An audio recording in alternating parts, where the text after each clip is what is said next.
சரிதானா? அதெல்லாம் எதுக்கு? அதுக்கெல்லாம் என்ன காரணம்? அரவணைக்கிறங்கிற அந்த ஒரு மனப்பான்மை, தலைவனுக்கு இருக்க வேண்டிய ஒரு மனப்பான்மை. சுய விருப்பு வெறுப்பை தள்ளி வைக்கணும்.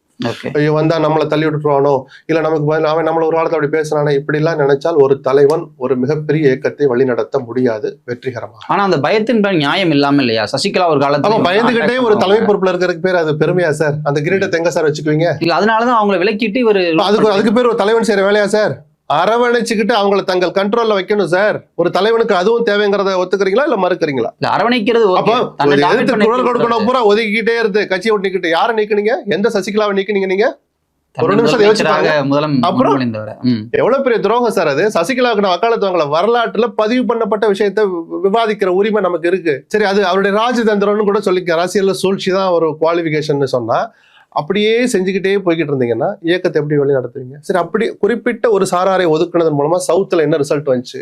திருநெல்வேலியில் நம்ம என்ன கதியானோம்? 24ல 2000 ஓட்டு கம்மியா வாங்கியிருந்தா 4ஆம் இடம்.